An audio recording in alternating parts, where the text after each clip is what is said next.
Hey everyone, and welcome to the Luthierist podcast. I'm Paul Rhoney. Today on the show, our interview with Gage Halland of Halland Guitars. This episode was such a really cool experience for me because I kind of went into it not really knowing a whole heck of a lot about Gage's work. I had seen a few photos and thought, well, those look nice.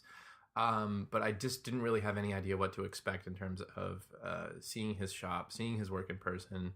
And you'll hear us say it on the podcast over and over and over again, but it was just very impressive work, very clean, incredible guitars, and we got into it. And I think that there's a lot in this episode that everyone listening is really going to enjoy. So that just in a moment here. This episode is brought to you by our subscribers via our podcast patron program. There is a link to it down at the bottom of the podcast description if you would like to become a patron of the show. We definitely can't do this show without your support. We have a lot of plans still, things that we'd like to do. I know that there hasn't been... it's been a bit quiet around here lately. Haven't had a whole lot of shows, but... we're still here. We're not dead yet, and we are doing some really cool and exciting things. But we need your support in order to keep it going. So find the link in the podcast description. Become a patron of the show, and watch us grow. And it should be fun for everyone. And with that, we'll take you to the interview. Thanks for listening. No, it looks great. I mean, this is you've got plenty of space and. You've packed it with tools. Packed it, yeah. There's stuff I'm probably not going to use. But, you get those deals on stuff and you can't pass them up, and you're like, I'll put it somewhere. Right. Like I have no need. Big ass motor right there, dude. That goes in here. Yeah, I paid to rebuild it, but this thing spins. It's so heavy and it spins so well by hand. I don't want to turn any machines on, like the sound. Well, I'll just do it by hand. That motor goes in that disc sander. Yeah, it's 7 horsepower. Sweet Jesus. Which I can't. Criminy. I can't imagine what you would need to sand with that much aggression. Yeah. You'd want that power, but this used to have it had a drum on top. So it's like an old school flea sander, basically. Oh, wow. But I don't have the drum, unfortunately.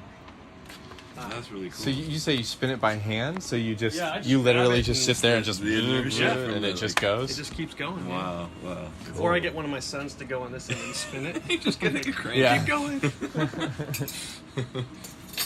So after the white eye, we're rolling right now. Okay. So I get this thing going. Yeah. Don't want to miss the good behind the scenes. Oh, yeah. And is it Halland or Holland? Halland. Halland. So we are in the shop of Gage Halland Guitars. Good narrating. And we appreciate you having us over here on a Saturday morning. It's windy. Beautiful, windy as as frick. It's Saturday morning. Yeah. God, it's cold. It actually is like it's super hot up here because I try to create positive pressure to keep the cold out of the garage door. Yeah. Mm-hmm. But if you go back there, it's actually not painful hot. No, it's fairly comfy. I like it. Good.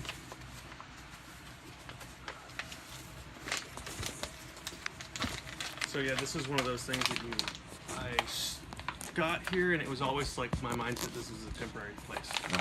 So it's been temporary for 2 years. I better do something to like organize. So that all happened.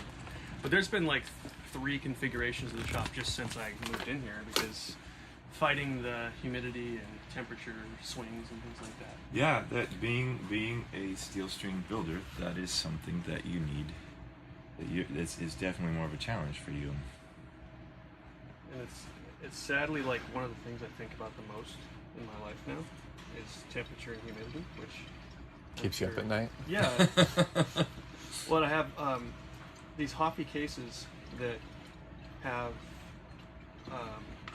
Diodario's Humiditrack, which is an app that talks to your smartphone and tells you what the humidity in the case is, which sounds like a good idea until you actually turn it on and you start obsessing over what the numbers are changing in the case, and you're like, ah. And there's literally nothing you can do. I mean, I've got Humidipacks in there too, so I just sort of watch it change. just form an obsession Yeah. naturally, the natural way, through an app with your smartphone. Yeah, exactly. As if you're not staring at your phone enough. Yeah. And my wife goes, One "What are more you doing?" reason. My case went up in humidity by 4%. Oh, God. She doesn't have sympathy for that. Don't No, understand. I can't imagine she does. So I appreciate your Jason, can I have you hold that? Okay. And then we can lock it probably so we don't have to worry about the touch screen part.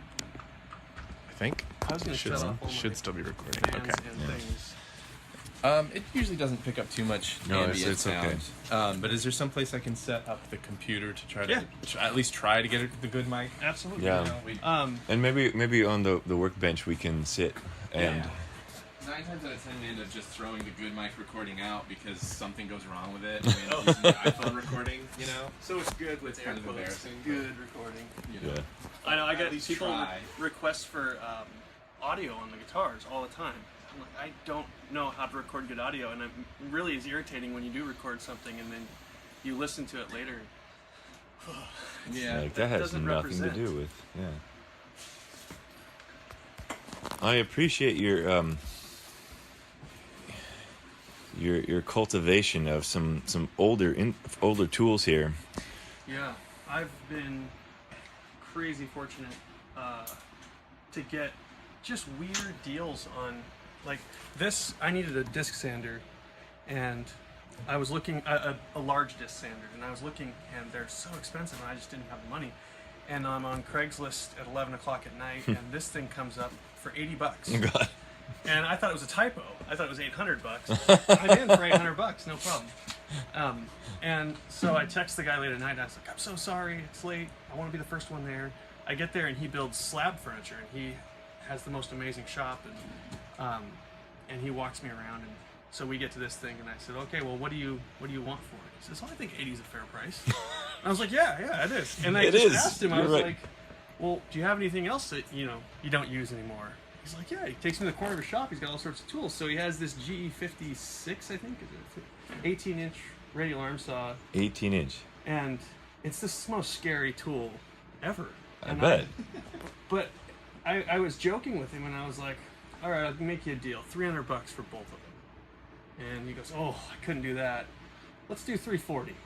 I was like, okay. And so I'm so excited. He loads this stuff. He's got a massive forklift for moving giant trees around. He loads the stuff up in my trailer, no problem. And then I get back here and I look around and I'm like, this weighs 865 pounds. This is 500 pounds. And I've got no way to get it out of the trailer. So it sat in here for the better part of a week while I formulated some plan. But I safely got it out. So, but it's the same thing with all this stuff. I get, like I was buying the sander.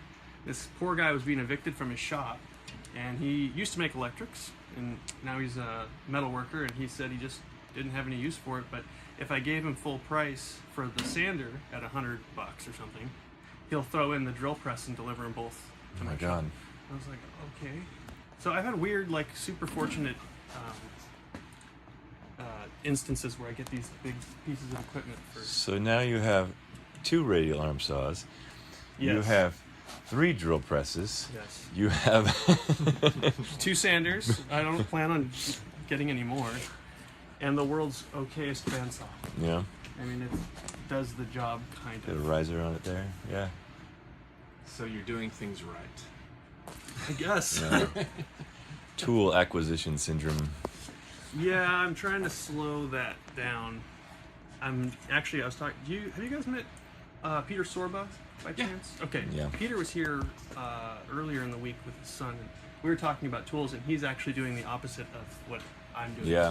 He's Oh, really? getting rid of everything. Yeah, Oh, wow. he had a Meet the Maker in a recent American Luthiery. It was actually one of the last editions, and yeah, he's talking about going to hand tools more. Yeah, it's all of his stuff.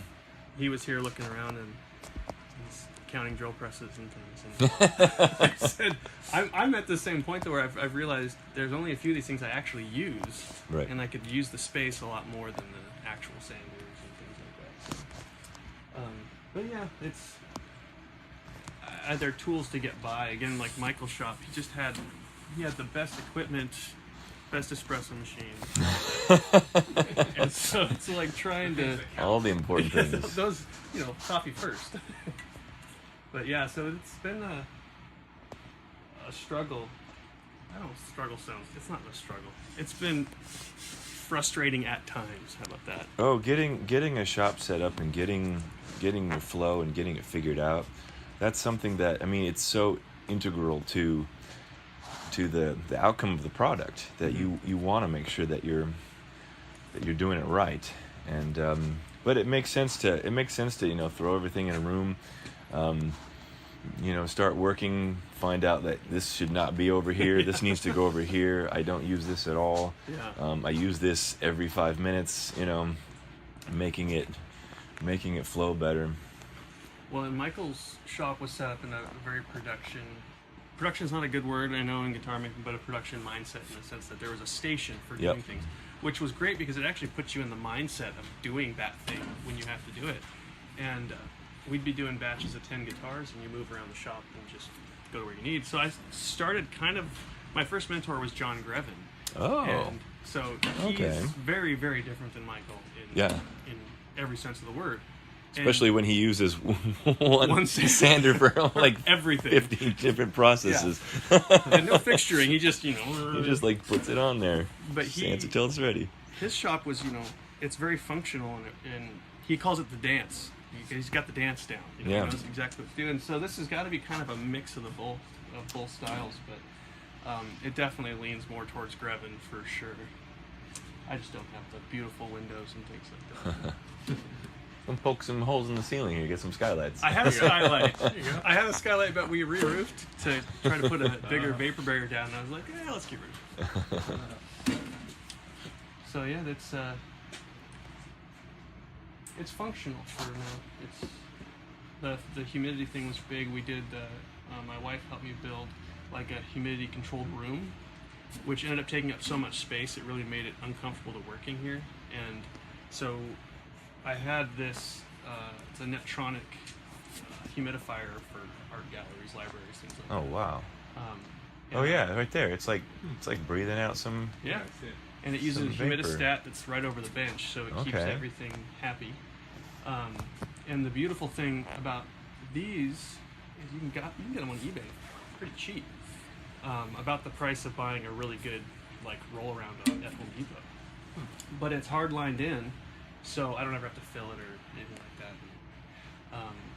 But anyways, once I got that set up, and I have the humidifier and dehumidifier dueling at all times. Right. Everything got really nice in here. And cool. Leveled out. But it took a year and a half just to get it to this point. So you're aiming for 40, 45? Yeah. Actually, I have a chart that has the relative, so whatever it is relative to the temperature. Yeah. But it stays pretty level in here.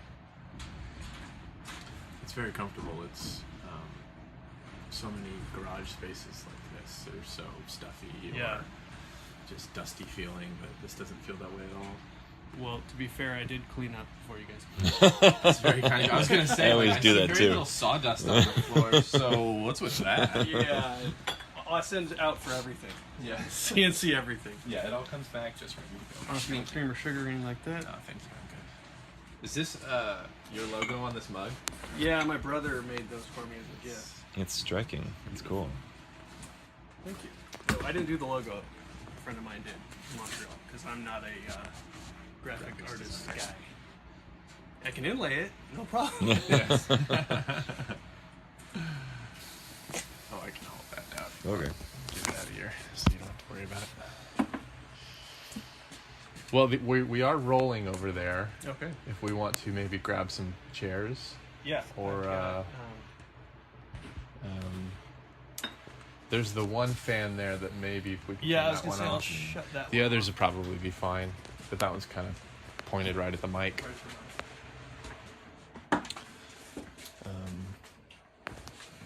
So I also have 2 guitars finished that I brought. I don't know if you guys want to check them out. Oh yeah, For sure. Guitar makers, of course, want to check them out. love to. But chairs, though, I only have 2. Oh boy. But I actually don't mind standing.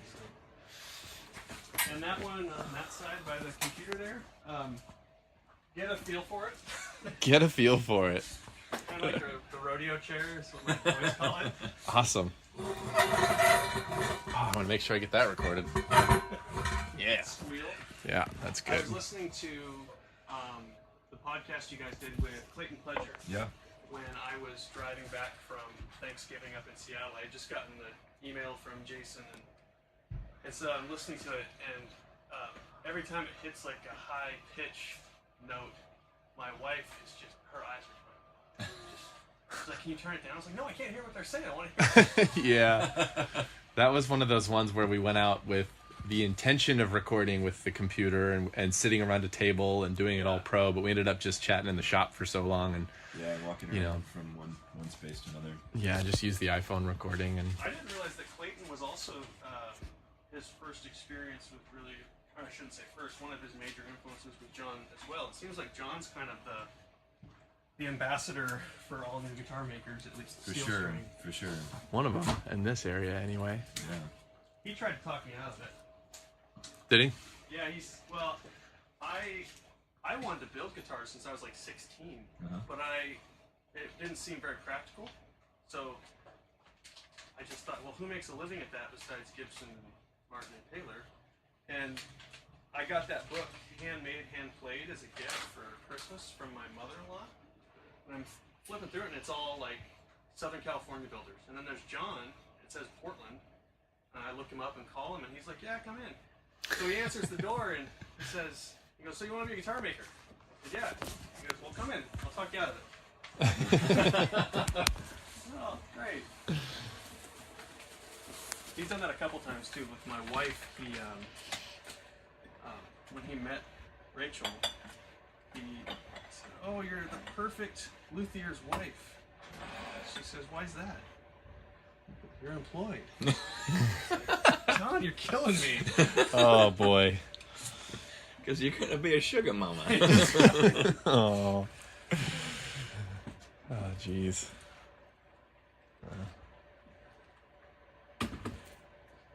I've heard that. We've had people say similar things on the show before. Yeah. You know, Doug Cower's a big advocate for just marry someone with a stable job, and then that's how you can make a living. When we went to Montreal, it was 2000. I think it was the beginning of 2013 when I started my apprenticeship up there, and we got rid of everything because I kind of had the intention of not coming back. Like, sure. Well, Montreal's nice. It's amazing. Yeah. And my wife loved the city, and she's a photographer and takes photos of stuff all the time, so she just went crazy. And as we started going through the process of getting visas and things like that, we realized it's going to be very difficult. But we decided to come back, and we got here and kind of went, we don't have anything anymore. And in the meantime, Portland became so popular that we couldn't really afford a house here. I mean, and we had owned a house for a decade before. Yeah. Mm-hmm. So it's funny to come back and like, maybe you do need more than just an employed spouse as of 2015 at least, but to work in Portland. But I talked to friends in California, and I know that they have it a lot worse as far as just supporting yourself with guitar making. But I think that we're doing our best to get off the ground, if that's the right term. It's definitely not easy. I mean, I struggle with it for sure. You know. Is it different with electrics though? I mean, no. The market though? I don't think so. Not in my experience. I mean, I've heard people say that the sort of the handmade boutique electric guitar industry is kind of waning right now, but that the acoustics are kind of on their way up. But I don't know. I mean, I'm not sure that that's really true. And you can find find evidence to the contrary in either case. I think that's probably true. Yeah, I think it just kind of depends on what you want to believe and what you're looking for. Who you talk to. Who you talk to. Yeah, for sure. I've talked to some acoustic makers who are like, there's just nothing. No one's calling. The phone doesn't ring anymore. and talk to another and say, well, I haven't had such a great year in 20. So Yeah. I don't know. I want there to be a quantifiable, like, we're going to have 4 years of this, and then it's going to be this. Mm-hmm. But, Do you just do this full time? yeah.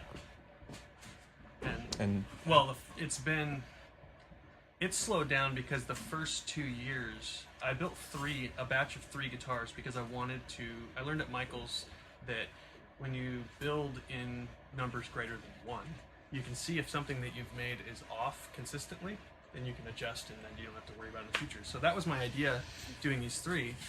And so I built all my fixturing, molds, stuff like that. And then I started this guitars going to my dealer in Singapore, the Golden Era guitar. And these 3 took 1.5 years. And if my supplier got me my neck inserts in time, that would have been at finish right now. And it would have been 1.5 months to build. So I'm going to either have to get a lot more orders or start doing something else. 'Cause sitting around here is not when I should be doing something. It's not going to make everyone happy at home. right. Yeah. I think I know a lot of people that have side gigs, or maybe they're or maybe the guitar making is the side gig. That's me. Yeah. Well, and it's funny. I worked at some really weird. Not weird. It's not the right word. Less traditional jobs before I started doing guitars, but all of them were definitely like employer-employee situations. Mm-hmm. And until I started my apprenticeship, really, I didn't realize how ill-equipped I am to be an employee. If that makes sense. Like, I want to be able to improve something as I see it instead of having to go through the committee. So I worked for, a big coffee company, and that didn't work well. And the only job I had in Portland that really was fantastic, I was a garbage man for years in the city of Portland. And it's the best job out there. You drive a truck for 8 hours a day, you listen to music, no one wants to talk to you.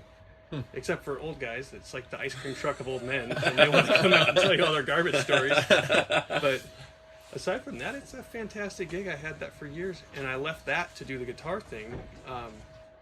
And it's funny to to sort of reminisce about being a garbage man and having.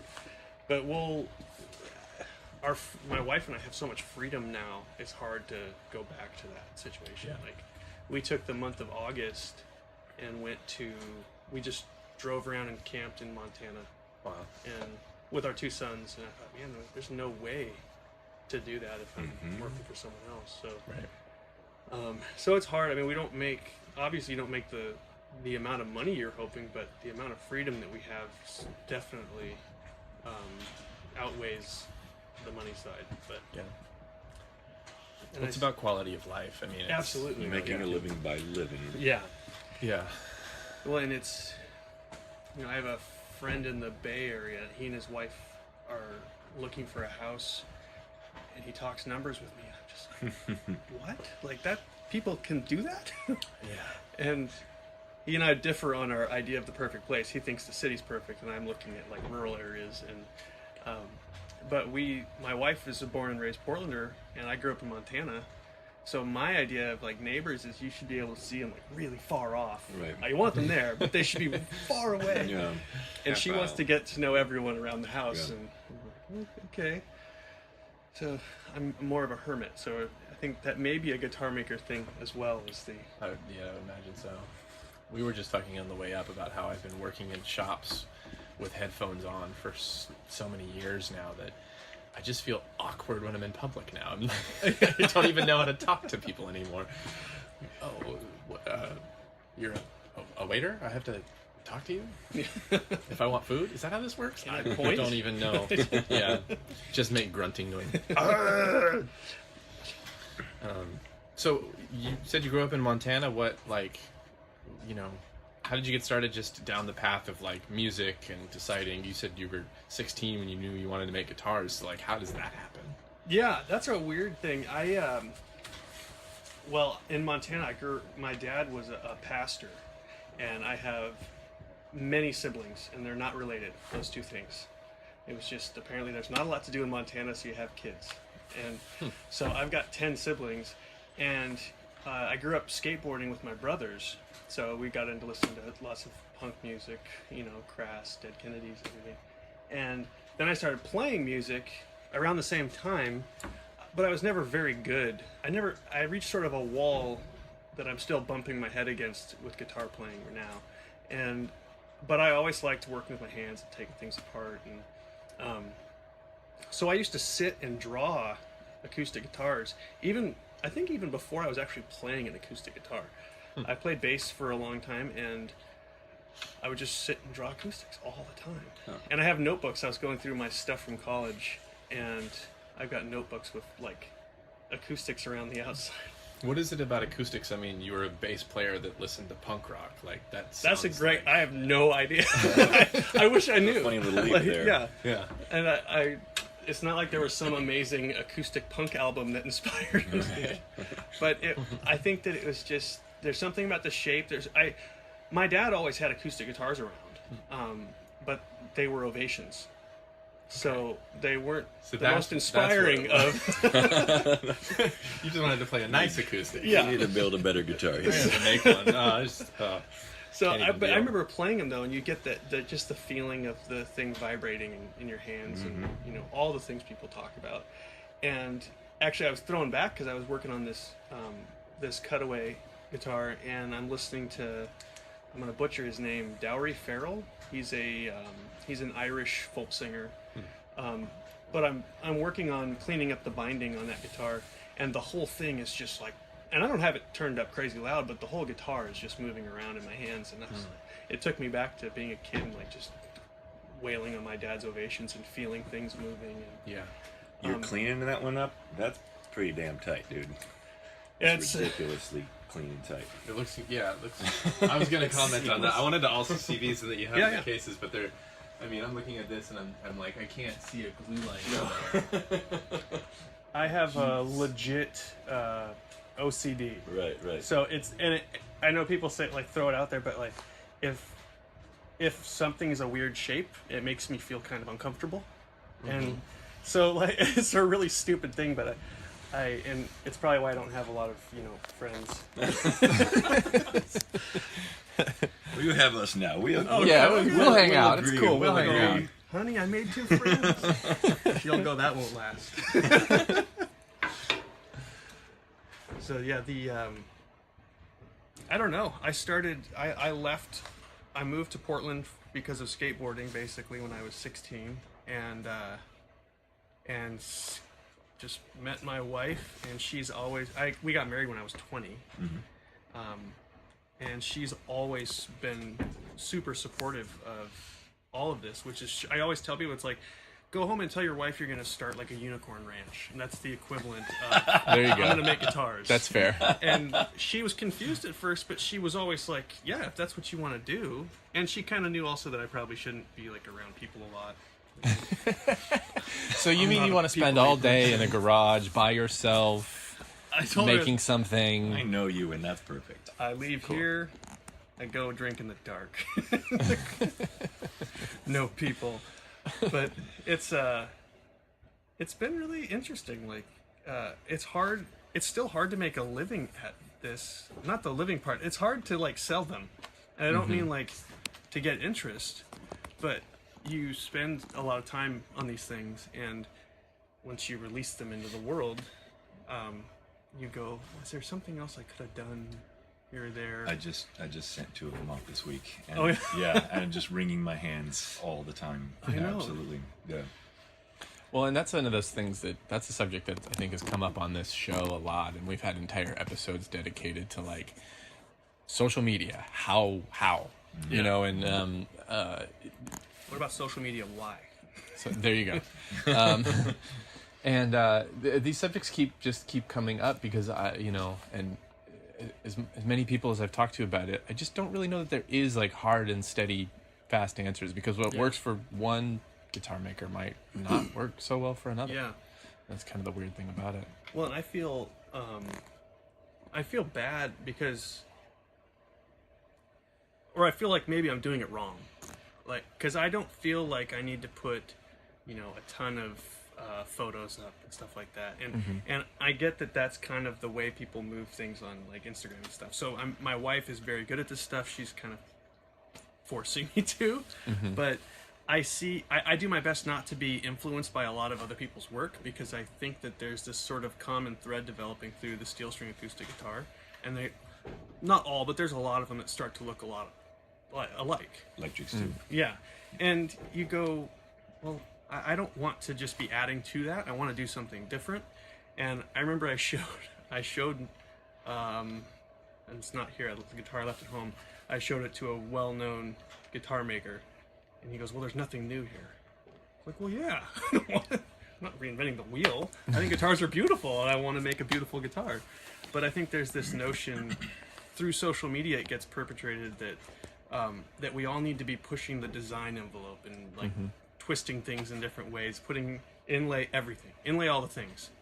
And I just kind of want to make a really clean, simple guitar. Yeah. And I think that they're beautiful. I mean, Traugott's guitars are stunning, and he doesn't, he's not bedazzling his guitars. And I may not be making friends saying those things, but well, no, I mean, I think it doesn't matter whether you're talking about guitars or cars or like dinner plates. I say that because I saw a box over there. This was like, and you mentioned motorcycles earlier, and I do want to talk to you about motorcycles that at some point in time, just so you know. But I mean, we'll get to it later. You're always gonna have like these different camps, and there is a camp that is going to be like, we've been doing it the same way forever, and that's the only way it's going to happen. Yeah. And then you've got some other folks who are saying, no, we need to always push the envelope. And then there's this kind of middle ground where, I mean, you're doing some stuff here that's this looks like a Florentine. That's Florentine, the pointy one, right? Is it Florentine? It's bound. It's got really cool rosette there, but I mean you're using that kind of new school, doing the burl as the center rosette area. So like that right there. That's pushing. I'm part of the problem. You're right. No, but I was gonna say, like you were talking about just sort of doing things traditionally, and I'm seeing this, and I'm seeing but there's a lot of things here that you're doing that aren't super traditional. Well, You've got pocketed fret slots and these brass inlay this circle is things, and extraordinary. This definitely, Well, I think that it's a mixture, I guess, is what I'm getting at, but tastefully done. My passions outside of guitar making are always towards like design stuff. So I'm really into timber frame houses for some reason. I don't have one, but I really like them. Cars, I got started a long time ago in just old cars. I think of like the 60s Ferraris, and they didn't, it wasn't about flash. It was making a beautiful shape. It wasn't even symmetrical side to side, but making a beautiful shape that you can't deny was just stunning. And it was really restrained, even though it was kind of like shocking. And I think the same thing with guitars is you make a really gorgeous shape, and I took probably a little over 2 years to finish the shape, just drawing the shape out for that guitar, because Montreal winters are long and you have a lot of time to sit around and draw. But I think that I don't know. I think that there's too much emphasis put on the adornments on guitars now, on the added things, and I really want to pull mine back. And even the rosette, like I do that rosette. It's a nod to Michael, because that's really Michael's design. I use a different burl material than he does, but it's sort of showing, I do it kind of to show respect to Michael, and this is where I came from. And, he's incredibly generous with information. And I think that it's, as someone put it, you can definitely see Michael's influence in the guitar. Like, and I'm not going to deny that at all. I built, I had my hand in 60 guitars there.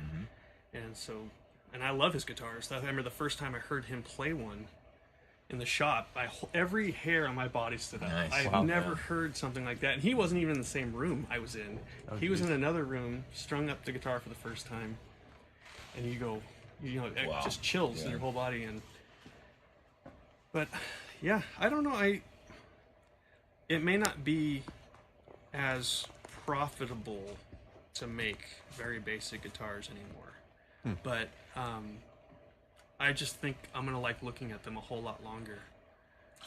I think I tend to agree with you. I mean, my style is also I like things simple. I don't like to adorn things too Yeah. much. And what you do appeals to me because of that same reason. I mean, you've definitely got, there's multiple layers of bindings and purflings going on there. And so that to me is like, that's fairly adorned as far as, Yeah. you know what I mean? In a way.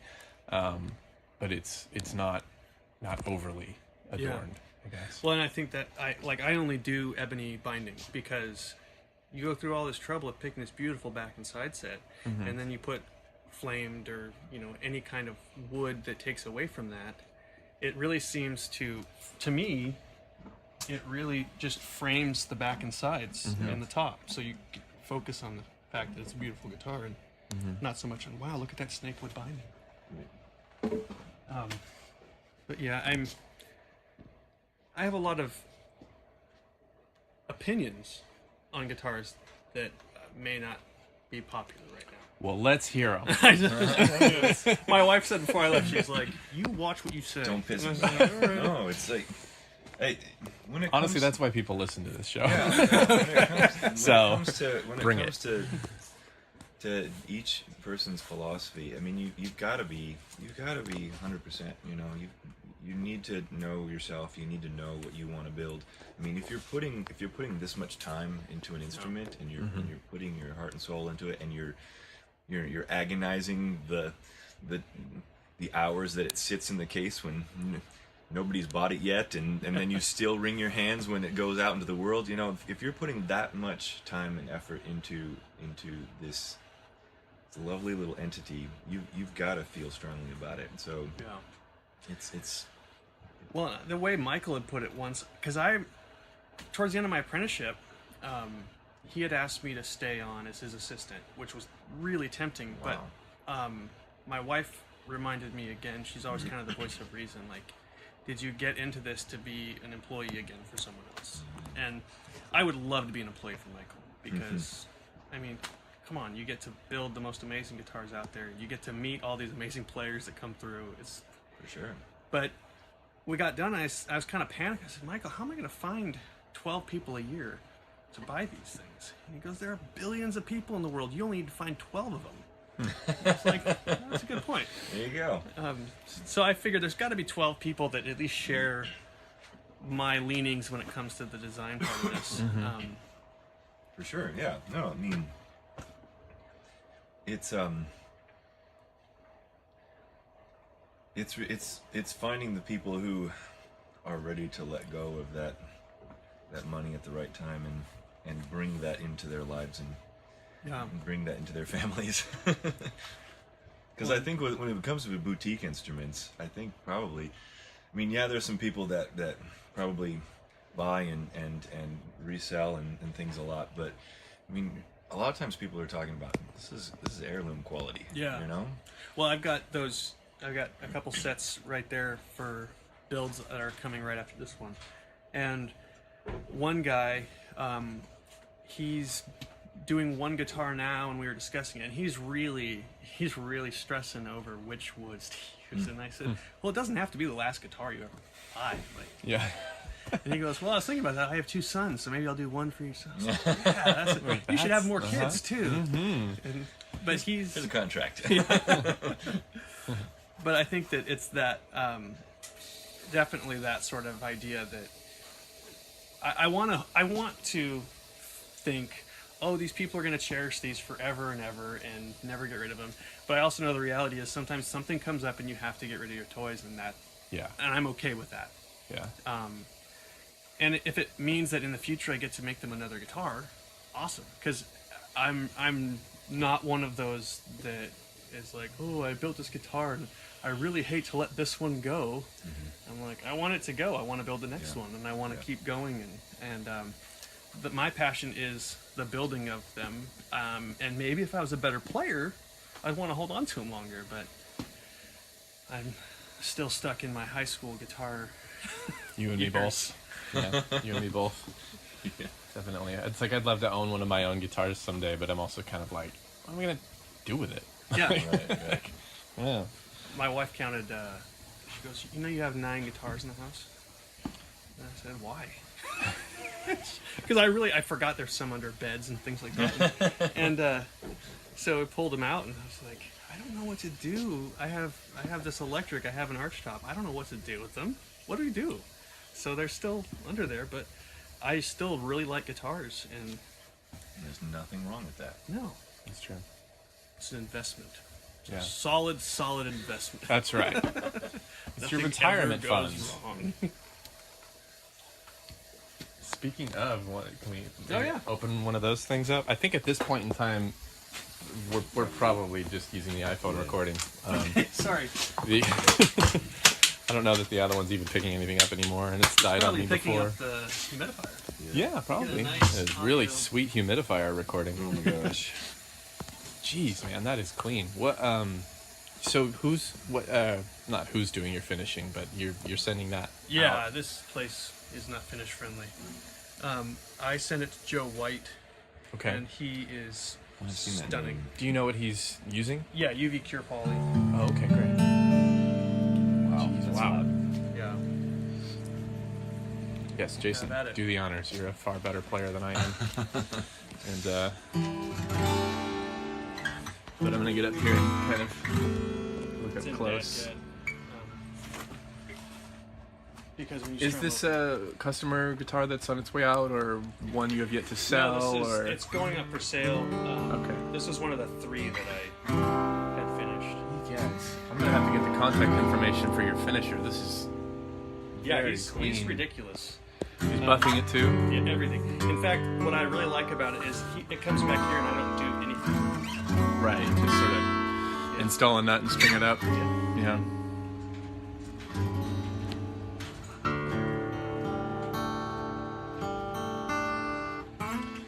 Yeah, I'd say you have OCD.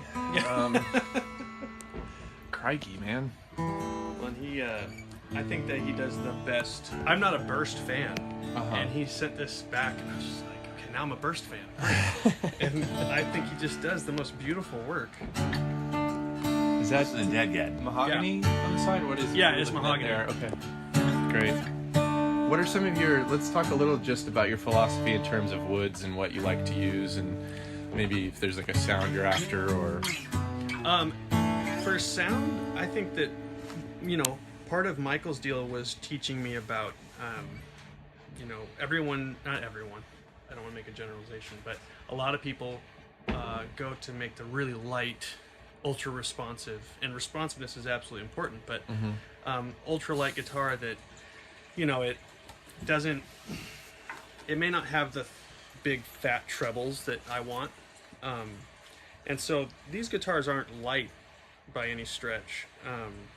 And I think of like things that have great tone, like, church bells, Aretha Franklin. They're not light, they've got some heft to them. And I think of the same thing, like I want to Trade me.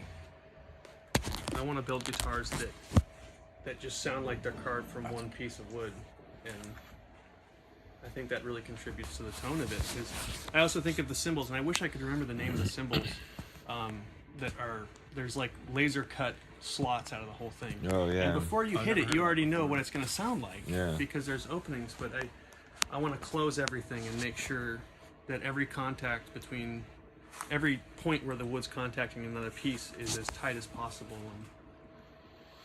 And I don't know. I think it seems it's a very light, very responsive. I mean, that's just loud in your face, and as a mahogany guitar, that's very. I mean, the trebles are quite lovely. I will say. Yeah, you will have to wipe my grubby fingerprints off of this. But this is absolutely gorgeous. Are you? It looks. I can see that it's. Is it so? It's a bolt neck or? Yeah, it's bolt Okay, neck, yeah. great. And it's flush, or is the heel like undercarved a little bit, so it's just resting on the edge, or is it full contact? It's full contact, but the finish rolls over a little bit, and I could chase the finish down so that it's flush, but I don't want to risk popping off some finish and sending it back to Indiana. Yeah, that's like ridiculously flat and glossy. And Yeah, that is a pretty. That is very. I'm very impressed. Yeah, I've seen Joe's name on the OLF. Okay, yeah. I think he's a regular there, and I think there are folks on that forum that send their work to him. Well, I called around when I knew I was going to have finish done somewhere else, and the name that kept coming back was definitely Joe's, and Michael recommended him highly. And I thought, well, after I got these back, I thought, well, I'm going to have to use them forever now because I'll never be able to do finish like that, or I don't have the time to learn it that well. So it's a 2-piece. Are you just ripping it up the center and flipping one side, or no? what's It's one piece. It's one piece. Yeah. Oh, so is it just the head plate on the back? Is Oh, two, I see. Okay. Yeah, there's a back strap okay. on All there. right. I thought I was seeing a seam, but I'm not. No. It's just. The I hope grain. not. That would be terrible. All of a sudden, there's Something's a happening. line going through the. How did this glue joint get there? So your pinless bridge, is that something that at Greenfields do? Yeah, as he well? does that too. Yeah. And I just like not having to fiddle with pins. Yeah. And I also like not drilling, Holes 6 through the holes top through through the it, top. yeah. Also, that's a nice thing. Absolutely. But do you still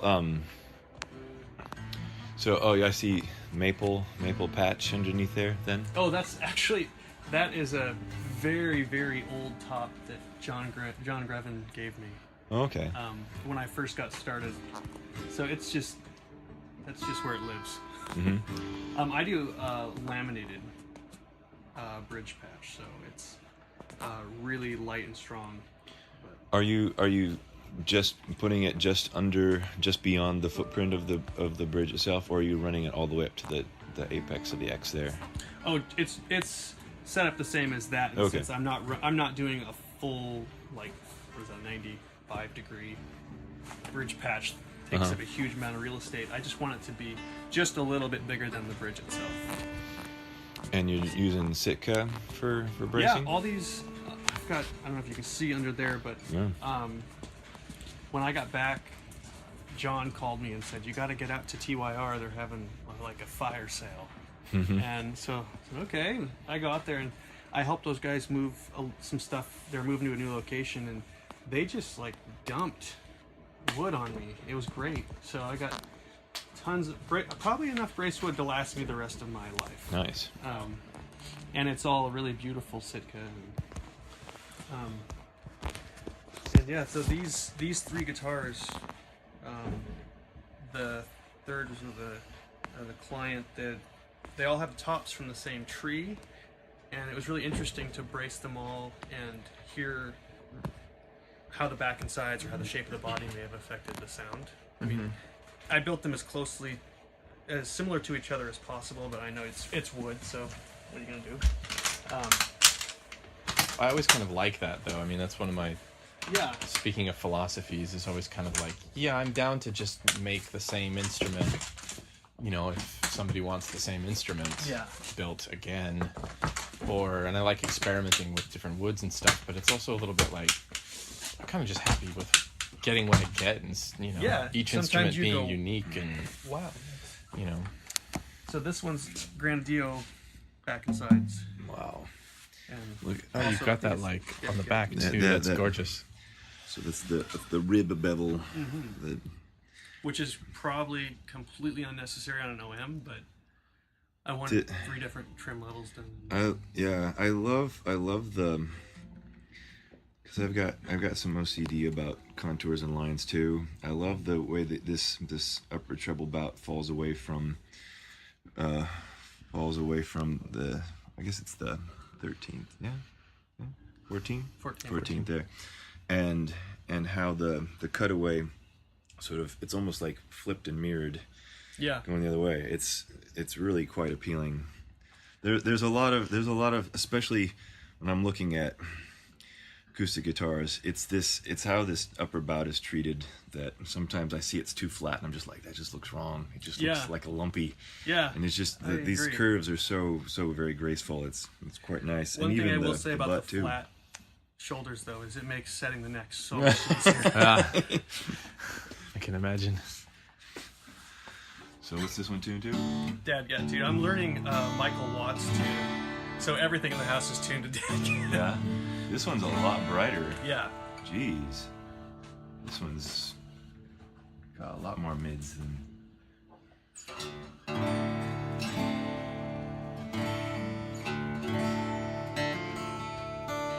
Yeah, I completely just botched my way through a little bit of playing in Dad Gat. I have no idea. I never played in Dad Gat. Luckily, Michael had a sale for one of his songs. It's not terribly complicated, it's just really beautiful. And so I thought, well, I can learn that song. And luckily it's tabbed, and I'm going through it like, if I had to listen and figure this out, there's no way, even with YouTube, there's no way I could figure this song out. Yeah. So you said it's a bolt-on neck, and I thought you said something earlier about like a neck insert or something that you were waiting on. Is that a special something that you're having made, or what? Yes, and it's something I'd rather not be on the... Yeah. And that's the part I'm going to have to edit out. Yes, sorry. It probably took up most of your recording. Yeah. That was I'll have to go find it, and then... But yeah, when I those guitars also have different sides than my guitars do now, because I just keep thinking about the guitar. What surfaces are we actually trying to activate when you play a guitar? It's not, for me, it's not just the soundboard. And you played both those side by side. It's the same top. But the Granadillo is so much brighter. And, so I want to activate the top and the back when I'm playing. And so I think of the rim set as really the skeleton that holds those things together. So I want my rim sets to be as rigid as possible without making them too big and encroaching on the available space of the top to vibrate. So I do solid linings. I don't know if I have any. I took the reverse kerfing I used to use, and I calculated the amount of gluing surface that it creates when you take those kerf lines out of it. And I just made sure that my linings were big enough that with my sides, I had the exact same gluing surface. So I'm not losing any structural safety, let's say. So I have essentially a larger top within the same size body. So all these things like that make me a really horrible like dinner companion. Like, where I sit and I'm like, what if you did? What you thinking about, honey? Oh man. Oh, I'm sure you guys have had that too. I'm thinking about why they don't make cases like this and how I could do this, and just, oh god. No, but that's the type of obsession and consideration that, it makes this fun, because it's this constant problem solving opportunities, and there's like, if you've got it all figured out, maybe it's time to do something else. Yeah. Well, and I think that I only have to find 12 people willing to try it. And in fact, I just really enjoy giving someone the guitar, and especially people that are like, "Well, you have to have that." I'm like, okay, we'll just play it. Let's see. Let's try it out. Yeah. And they go, "Oh, this is really great. I wonder why." But yeah, I'm doing my best to. I don't do the forums. I have friends within guitar making, but they're all of their stuff is different enough that we don't really step on each other's toes or influence each other too much, I think.